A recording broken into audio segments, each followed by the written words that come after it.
اعلموا أن يومكم هذا يوم عيد الأضحى ويوم الأكبر ويوم السرور، يوم أحل الله لكم فيه الطعام وحرم عليكم الصيام. إذا صعد الخطيب على المنبر فلا يتكلمن أحدكم، ومن يتكلم فقد لغى. أنصتوا أثابكم الله واسمعوا أجركم الله وأطيعوا رحمكم الله ولعلكم ترحمون.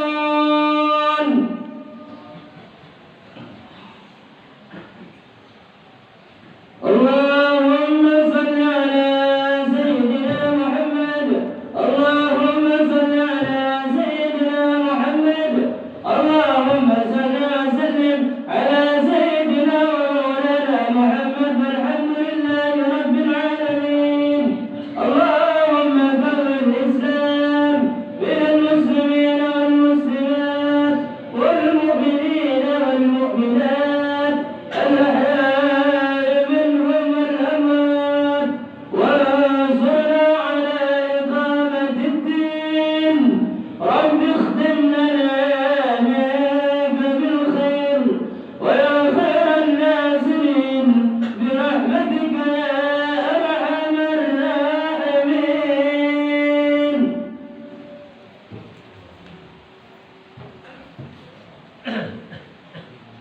الله أكبر الله أكبر الله أكبر الله أكبر الله أكبر الله أكبر الله أكبر الله أكبر الله أكبر الله أكبر كبيرا والحمد لله كثيرا وسبحان الله بكرة وأصيلا.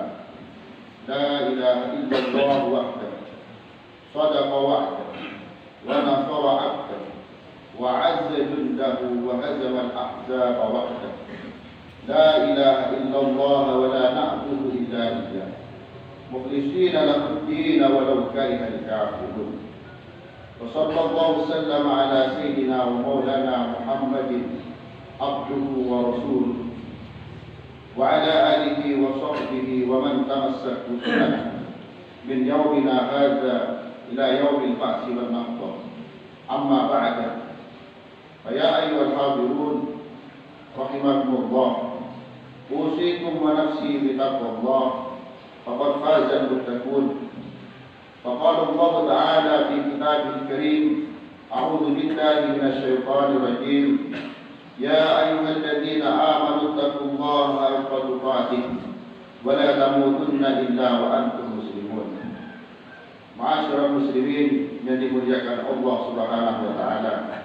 Alhamdulillah, pada kesempatan di tahun ini kita bisa kembali menunaikan ibadah salat Idul Adha, di mana banyak orang kaum muslimin yang tahun kemarin masih hidup, mereka masih menginginkan untuk hidup di tahun sekarang, sehingga ingin mendapatkan begitu limpah pahala yang diberikan Allah Subhanahu wa taala ketika kita memasuki di bulan Dzulhijjah. Bulan Dzulhijjah merupakan bulan yang dimuliakan oleh Allah Subhanahu wa taala di antara 4 bulan yang dimuliakan. 3 bulan berturut-turut dan 1 bulan tertentu. Dzulqa'dah, Muharram, Dzulqa'dah, Dzulhijjah, Muharram, dan kemudian Rajab. Dzulhijjah ini merupakan bulan yang dimuliakan karena 10 hari pertama merupakan hari-hari yang mulia. Sampai Allah Subhanahu wa taala berfirman di dalam Al-Qur'an, "Wal fajri wa layalin ashr." Demi fajar dan demi malam yang 10. Allah tidak mungkin berqasam pada sebuah kejadian, kecuali kejadian tersebut merupakan kejadian yang mulia, merupakan kejadian yang agung, merupakan kejadian yang penuh dengan semangat agar diterapkan oleh manusia. Karena qasam ini adalah bagian daripada tauhid. Kalimat yang mengandung tauhid berarti kabar itu bukan menjadi kabar buruk, tapi kabar yang sesungguhnya. Wal fajri, dan demi fajar, walayalin ashr, dan malam yang 10. Ulama mufassirin menafsirkan ayat ini menjadi 2 poin. Poin yang pertama yaitu ditafsirkan bahwa 10 hari yang dimaksud adalah tanggal 1 sampai tanggal 10 Dzulhijjah. Sementara ulama mufassirin yang lain menafsirkan bahwa yang dimaksud 10 hari tersebut adalah 10 hari terakhir di bulan Ramadan, tanggal 21 sampai tanggal 30. Oleh karena itu, mengapa bulan Dzulhijjah ini dimuliakan? Karena salah satu di antara hari-hari tersebut ada hari yang dimuliakan, yang disunnahkan kita untuk melaksanakan ibadah puasa, yaitu tanggal 8 dan tanggal 9 yang dikenal dengan Yaum Tarwiyah dan Yaum Arafah. Hari Tarwiyah dan hari Arafah kita disunnahkan melaksanakan ibadah puasa. Sementara di hari ini adalah hari nahar. Kita tidak disunnahkan untuk berpuasa, akan tapi kita disunnahkan untuk imsak. Apa itu imsak? Sejak subuh tadi sampai saat ini kita dianjurkan untuk tidak makan, tidak minum, tidak merokok, dan sesuatu yang membatalkan ibadah puasa. Itu namanya imsak. Sebuah perbedaan antara Idul Adha dengan Idul Fitri. Kalau Idul Fitri kita tidak disunahkan imsak. Ketika setelah subuh kita disunahkan untuk makan, minum, merokok dan sebagainya. Ma'asyiral muslimin rahimakumullah, tahun ini negara dan beberapa negara yang lain melaksanakan ibadah sholat Idul Adha bermacam-macam. Ada yang melaksanakan kemarin karena berpedoman bahwa wukuf di Arafah jatuh pada hari Jumat yang dikenal dengan hari Akbar. Kemudian ada yang melaksanakan di hari ini karena berpedoman pada matlaq. Pada matlaq Imam Syafi'i mengatakan bahwa ketika ada sebuah perbedaan di antara 2 negara, kapan pelaksanaan Idul Adha, kapan Arafah dan sebagainya, maka Imam Syafi'i menganjurkan mengikuti matlaq. Matlaq itu artinya tempat terbitnya matahari, atau kita kenal dengan wilayah. Karena wilayah Indonesia derajat tingginya hilal masih belum 3 derajat, maka disunahkan maka diperintahkan untuk mengikuti keesokan harinya sebagaimana istiqmal, menyempurnakan.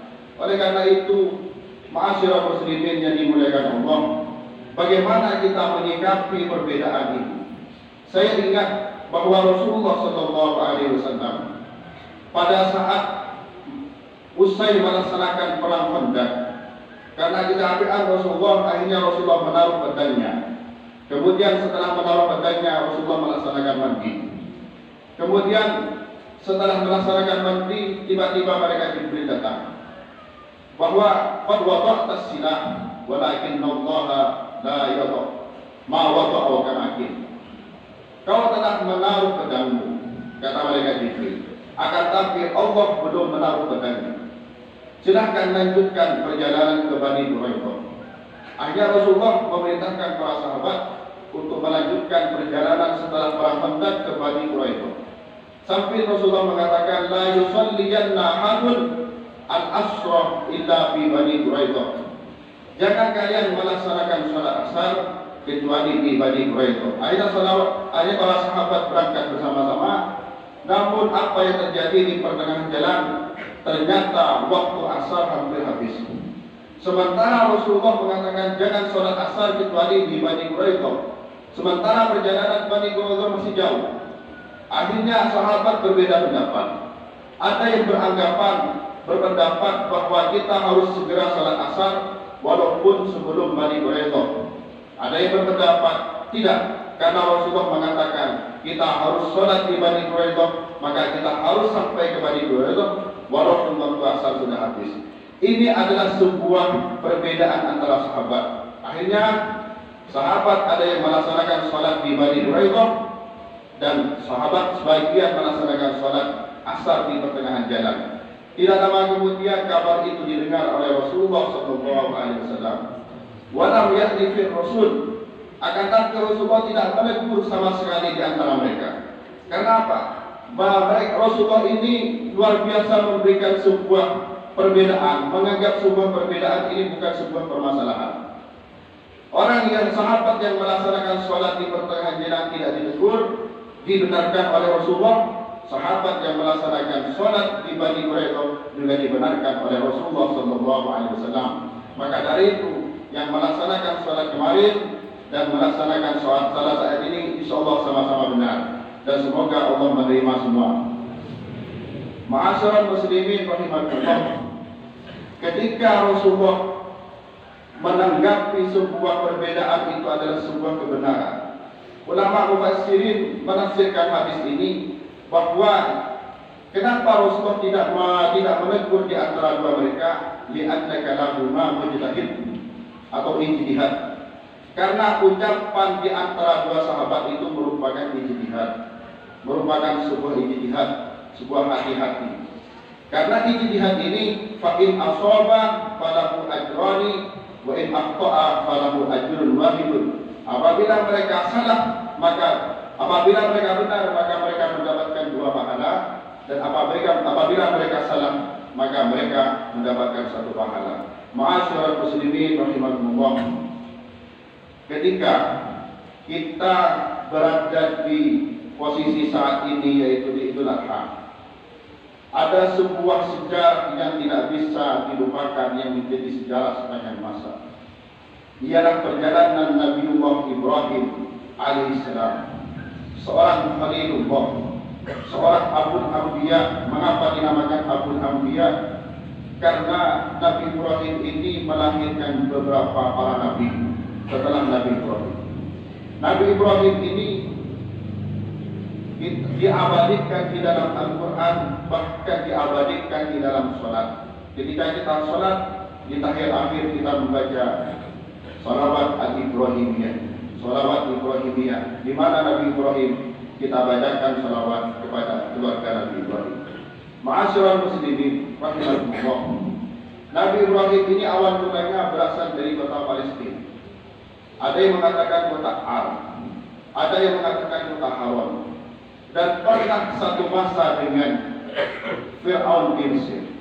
Mengapa demikian? Dalam kitab Ar-Rahiqul Maktum disebutkan bahwa Nabi Ibrahim ini pernah istrinya yang bernama Sarah itu pernah mau disihir oleh Fir'aun. Akan tapi Fir'aun tidak mampu menyihir wanita istrinya Nabi Ibrahim, karena li'anna laha silatun qawiyatun billah. Karena Siti Sarah ini mempunyai kekuatan yang kuat kepada Allah, sehingga wanita ini tidak bisa disihir oleh Fir'aun. Kemudian karena Fir'aun ini mengetahui bahwa Siti Sarah ini mempunyai kekuatan kepada Allah, tidak bisa disihir, maka akhirnya Fir'aun ini mu'ahdabaha ibnatahu, kemudian mengabdikan putrinya Hajar. Dalam konteks ini berbunyi ibnatahu. Ibnatahu itu artinya anak. Yang dimaksud anak ini adalah anak kandung atau anak angkat. Di sini tidak disebutkan. Oleh karena itu, ketika Siti Hajar diabdikan, diminta untuk belajar kepada Siti Sarah sampai pada dewasa, akhirnya Siti Sarah meminta Nabi Ibrahim untuk mengawinkan dengan muridnya. Suami dijadikan istri oleh istrinya, yaitu Siti Hajar. Karena Nabi Ibrahim ini sampai usia lanjut tidak mempunyai keturunan dengan Siti Sarah, maka apa yang terjadi? Maka Nabi Ibrahim itu oleh Siti Sarah dinikahkan dengan wanita, yaitu Siti Hajar. Bertahun-tahun Nabi Ibrahim diuji oleh Allah, tidak mempunyai keturunan. Rabbi habli minas shalihin, ya Allah, berikanlah anugerah kepada kami, kepadaku, minas shalihin, yaitu anak yang saleh. Akan tapi harapan dan doa itu tidak kunjung dipenuhi, ditunaikan, dikabulkan oleh Allah Subhanahu wa taala. Akhirnya menikah dengan Siti Hajar. Tidak lama kemudian Siti Hajar hamil dengan izin Allah, hamil dari istri yang kedua, sementara istri yang pertama yaitu Siti Sarah tidak hamil. Dalam riwayat disebutkan, semenjak Siti Hajar hamil dan akhirnya mempunyai anak keturunan yaitu Ismail kecil, kemudian Siti Sarah menghilangkan diri. Wabarak Sarah hatta anjat manja'ahu. Siti Sarah akhirnya merasa cemburu seorang wanita yang sudah lama hidup dengan Nabi Ibrahim, tidak bisa memberikan kebahagiaan kepada Nabi Ibrahim. Kemudian Nabi Ibrahim, Siti Sarah akhirnya meninggalkan keduanya, meninggalkan ketiganya yaitu Ibrahim, Hajar dan Ismail kecil. Kemana perginya Siti Sarah masih belum diketahui waktu itu, akan tapi berkali-kali Nabi Ibrahim mencarinya sampai ke Palestina. Setelah lahir Nabi Ismail, akhirnya oleh Allah diperintahkan untuk pergi ke Hijaz. Dulu Hijaz saat ini dikenal dengan Makkah Al-Mukarramah. Hijaz ini merupakan tempat sebuah bumi yang tidak ada air dan tidak ada tumbuh-tumbuhan. Fi wadin ghairi dzi zar'in inda baitikal muharram. Sebuah tempat yang tidak ada tumbuh-tumbuhan, sebuah tempat yang tidak ada air. Mungkin kalau seandainya kita hidup di sana, mungkin tidak terasa. Karena air ini merupakan sumber kehidupan, sementara tumbuh-tumbuhan juga merupakan sumber kehidupan. Di sana tidak ada tempat yang sejuk tapi gersang.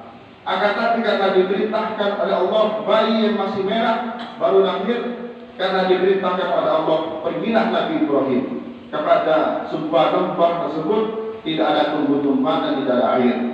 Di sana Nabi Ibrahim meletakkan inda baitikal muharram. Ternyata tempat itu merupakan cikal bakal akan menjadi sebuah baitullah, rumah Allah yang disucikan sampai saat ini, yaitu Ka'bah. Kemudian setelah di sana Nabi Ibrahim, Ismail dan istrinya, kemudian ditaruh di sana Nabi Ismail kecil dan istrinya. Apa yang dilakukan oleh Nabi Ibrahim? Pergi kemana kemari, ke sana kemari, yaitu mencari nafkah sambil lalu mencari istrinya yaitu yang bernama Sarah. Makkah Palestina.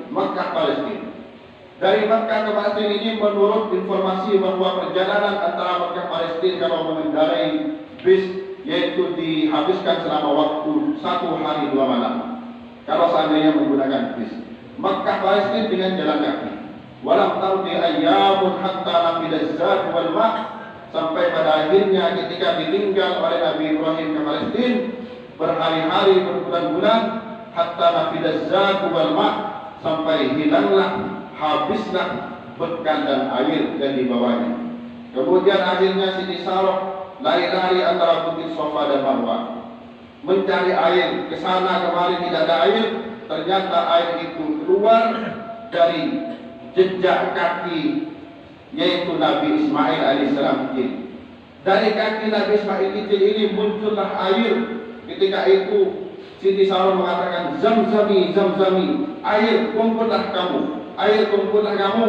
Akhirnya di waktu itu keluarlah air. Fahina idin tafajjarat bi'ru zamzama bifadlillah. Maka di waktu itulah muncullah, menceratlah air Zam-Zam dengan keutamaan Allah, dengan pertolongan Allah. Ma'asyiral muslimin rahimakumullah. Sampai saat ini air Zam-Zam merupakan air yang berkah.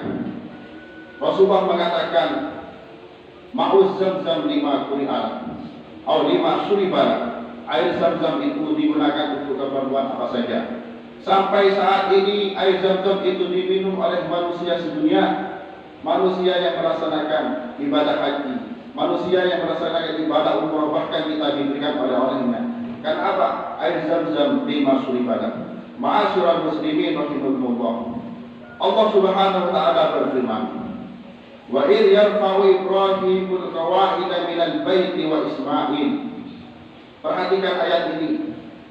Ketika ada sebuah subjek, ada dua subjek berada berada di satu uslub, itu apabila subjeknya tersebut berkumpul, maka itu menandakan bahwa pelaksanaan itu seimbang. Akan tapi apabila ada dua subjek dalam ilmu nahwu, dalam dua subjek tidak berkumpul akan tetapi terpisah, maka porsi pekerjaannya itu lebih dominan yang pertama. Wa idh yarfa'u Ibrahimul qawa'ida minal baiti wa Ismail. Allah sebenarnya bisa berfirman, wa idh yarfa'u Ibrahim wa Ismail. Akan tapi Nabi Ismail tahu di belakang. Wa idh yarfa'u Ibrahimul qawa'ida minal baiti wa Ismail.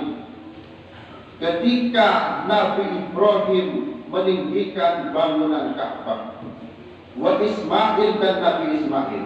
Apa ini yang dimaksud? Kenapa Nabi Ismail ada di belakang?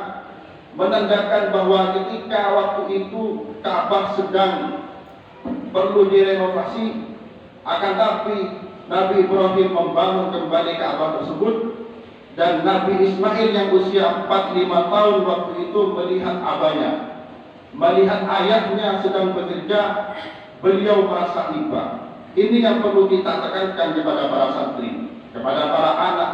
Ketika melihat orang tuanya dalam keadaan sibuk, ketika melihat orang tuanya dalam suasana minta bantuan, maka anak ini tidak perlu diminta untuk membantu orang tua, akan tapi pun kesadaran sendiri. Nabi Ismail ini yang usia 45 tahun akhirnya membantu orang tuanya membangun Ka'bah, membawa hajar. Hajar itu artinya batu. Kalau hijir itu artinya batu yang ditumpuk, batu satu hajar. Kalau ditumpuk itu namanya hijir. Kalau batu itu sudah tersusun maka namanya hujroh. Kalau batu itu tersusun menjadi beberapa banyak bangunan maka itu namanya hujroh. Itu perlu diperhatikan syaikhul kalam, konteks bahasa Arab yang perlu kalian pahami, yang perlu para kaum muslimin pahami. Maka di sana dinamakan hijir. Sampai sekarang tetap dinamakan hijir Ismail. Dulu pada saat kaum Quraisy merehab bangunan Ka'bah. Ka'bah ini awal mulanya besar. Akan tapi ketika perlu direhab, pernah kebanjiran waktu itu direhab, akhirnya Ka'bah itu dibangun lebih kecil oleh masyarakat kaum jahiliyah waktu itu. Sehingga pada waktu itu Ka'bah yang awalnya besar menjadi lebih kecil karena melihat dana yang dimiliki oleh mereka. Mereka mengutamakan dana yang lebih halal daripada dana yang tidak jelas. Akhirnya Ka'bah yang awalnya besar menjadi lebih kecil sampai saat ini. Itu menandakan bahwa sebenarnya kaum muslimin yang melaksanakan ibadah haji dan melaksanakan tawaf dan melaksanakan sholat bisa melaksanakan hikmahnya, bisa melaksanakan sholat di dalam Ka'bah.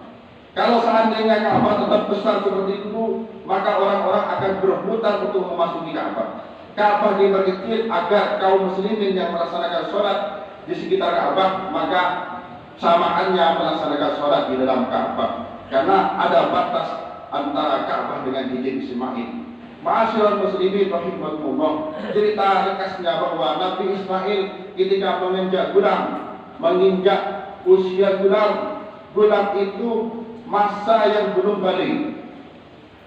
Akhirnya Allah memerintahkan melalui wahyunya, memerintahkan melalui mimpinya. Apa yang difirmankan oleh Allah? Ya bunayya, inni ara fil manam adbahuka fanzur madza tara. Hei anakku, aku bermimpi untuk menyembelih kamu, diperintahkan untuk menyembelih kamu. Fanzur madza tara. Bagaimana menurut pendapatmu nak? Seorang ayah mendapatkan wahyu karena mimpinya para nabi itu menjadi wahyu. Diperintahkan untuk menyembelih anak yang disayang-sayangi, yang selama ini diminta kepada Allah sampai usia lanjut. Rabbi habli minas sholihin, memberanikan diri mengatakan kepada anaknya, fanzur madza tara, bagaimana menurut pendapatmu nak? Maka apa jawaban Nabi Ismail kecil? Ya abati al ma tu'mar satajiduni insyaallah minas sabirin. Ya abati, wahai ayah. Kalau abi itu artinya sebuah penghormatan kepada ayah. Kalau buya itu penghormatan karena biologis atau karena keilmuan. Akan tapi kalau abati itu gabungan antara abi dan buya. Seperti misalkan saya mengatakan Buya Hamka, saya bukan anaknya Buya Hamka, akan tapi saya hormat karena keilmuan Buya Hamka, Abuya Sayyid Muhammad bin Alawi Al-Maliki dan sebagainya. Karena ada hubungan penghormatan kepada ilmu atau penghormatan karena biologis. Akan tapi di sini menggunakan ya abati. Seorang ayah mengatakan ya bunayya, wahai sayangku. Kemudian anak mengatakan ya abati, wahai papa, wahai ayah kesayanganku. If'al ma tu'mar, silahkan lakukan. Satajiduni insyaallah minas sabirin, silahkan lakukan jika perintah itu dari Allah. Satajiduni insyaallah minas sabirin, engkau akan menemukan aku termasuk orang-orang yang sabar. Akhirnya ketika waktu itu Nabi Ibrahim diuji lagi oleh Allah, setan mengganggu luar biasa. Ibrahim, maka apa engkau akan menyembelih anakmu? Sementara kau berdoa kepada Allah bertahun-tahun untuk mendapatkan anak yang kamu sayangi saat ini kau akan sembelih. Akhirnya Nabi Ibrahim tidak menghiraukan apa yang dibisikkan oleh setan, lari-lari antara bukit Safa dan Marwah.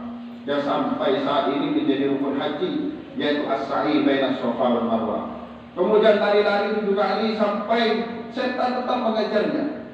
Hanya tidak lama kemudian Nabi Ibrahim melempari setan tersebut yang sampai saat ini menjadi rukun haji, yaitu Ramyul Jumat, melempar jumrah. Ma'asyiral muslimin rahimakumullah. Ketika Nabi Ismail akan disembelih, apa yang diminta oleh Nabi Ismail? Apa? Ketika saya disembelih, tolong ikatan saya dikuatkan, dieratkan. Kemudian pisaunya ditajamkan. Mengapa? Kalau ikatan saya longgar, maka saya akan banyak bergerak, sehingga engkau akan tidak tega untuk menyembelih saya. Dan mengapa pisaunya ditajamkan? Karena agar kau dalam menyembelih saya akan diberikan percepatan, sehingga aku segera sempurna dalam menyembelihnya. Bayangkan, anak yang luar biasa diminta oleh Allah, kemudian diminta oleh Nabi Ibrahim pada Allah, masih berpesan seperti ini. Yang terakhir, Nabi Ismail mengatakan, ayah, abah, ini baju aku lipat, tolong serahkan kepada ibuku tercinta, yaitu Siti Sarah. Bayangkan, agar tidak diceritakan kepada Siti Sarah apa yang terjadi. Ma'asyiral muslimin, falamma watallahu lil-jabin wa nadainahu ayya Ibrahim qad saddaqta ru'ya inna kadzalika najzil muhsinin wa fadainahu bidhibhin 'adzim. Dalam ayat disebutkan falamma watallahu lil-jabin, ketika keduanya itu ditidurkan, ketika Nabi Ismail ditidurkan, wa nadainahu ayya Ibrahim, kemudian kami manggil kepada Ibrahim, wahai Ibrahim, qad saddaqta ru'ya, kau telah membenarkan bahwa mimpi kemarin itu benar-benar dari aku. Qad saddaqta ru'ya inna kadzalika najzil muhsinin, aku akan membalas kebaikan orang-orang yang melakukan kebaikan.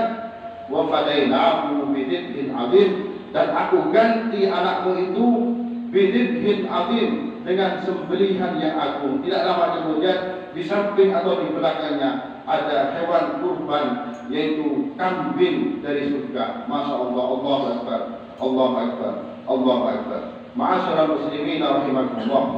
Inna ahsanal mawa'id syafiyah kalam man la yakhfa 'alaihi khafiyah. Wallahu subhanahu wa ta'ala yaqul ala lisan nabiyil aminil ma'mun. وإذا قرئ القرآن فاستمعوا له وأنصتوا لعلكم ترحمون. أعوذ بالله من الشيطان الرجيم. فلما وتله للجبين وناديناه أن يا إبراهيم قد صدقت الرؤيا إنا كذلك نجزي المحسنين وفديناه بذبح عظيم. بارك الله لي ولكم في القرآن العظيم ونفعني وإياكم بما فيه من الآيات والذكر الحكيم وتقبل مني ومنكم إنه هو السميع العليم.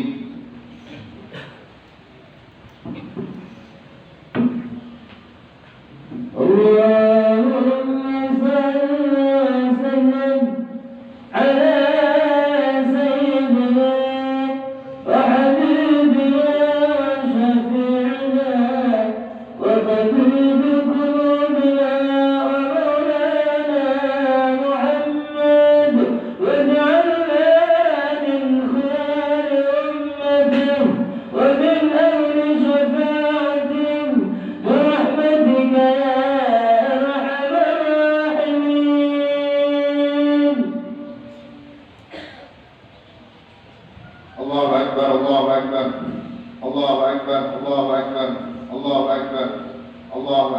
الله أكبر. الحمد لله حمدا كما أمر، وأشهد أن لا إله إلا الله وحده لا شريك له إرغاما لمن جهد به وكفر. اللهم صل وسلم على سيدنا ومولانا محمد ما اتصلت عين بنظر وأذن بخبر. أما بعد فيا أيها الناس اتقوا الله تعالى وذروا الفواحش ما ظهر وما بطن، وحافظوا على الطاعات وحضور عيد الأضحى والجماعة. واعلموا أن الله أمركم بأمر بدأ فيه بنفسه وثنى بملائكة القدس، فقال تعالى: ولم يزل قائلا عليما إن الله وملائكته يصلون على النبي يا أيها الذين آمنوا صلوا عليه وسلموا تسليما. اللهم صل على سيدنا محمد وعلى آل سيدنا محمد كما صليت على سيدنا إبراهيم وعلى آل سيدنا إبراهيم، وبارك على سيدنا محمد وعلى آل سيدنا محمد كما باركت على سيدنا إبراهيم وعلى آل سيدنا إبراهيم في العالمين إنك حميد مجيد. اللهم وارض عن الخلفاء الراشدين الذين قضوا بالحق وكانوا به يعدلون، ساداتنا أبي بكر وعمر وعثمان وعلي، وعن الستة المتممين للعشرة الكرام، وعن سائر صحب نبيك أجمعين، وعن التابعين وتابع التابعين ومن تبعهم بإحسان إلى يوم الدين. آمين يا رب العالمين. اللهم لا تجعل لأحد منكم في عنقنا غلاما، ونجنا بحبهم من أهوال يوم القيامة. اللهم أعز الإسلام والمسلمين، وأهلك الكفرة والمشركين، وأعل كلمتك إلى يوم الدين. اللهم آمنا في دورنا، وأصلح ولاة أمورنا، واجعل اللهم ولايتنا في من خافك واتقاك. اللهم اغفر للحجاج والمعتمرين ولمن استغفروا لهم الحجاج والمعتمرون. اللهم اجعل حجهم حجا مقبورا، وسعيهم سعيا مشكورا، وذنبهم ذنبا مغفورا، وتجارتهم تجارة لن تبورا. يا عالم ما في الصدور أخرجنا من الظلمات إلى النور. ربنا آتنا في الدنيا حسنة وفي الآخرة حسنة وقنا عذاب النار.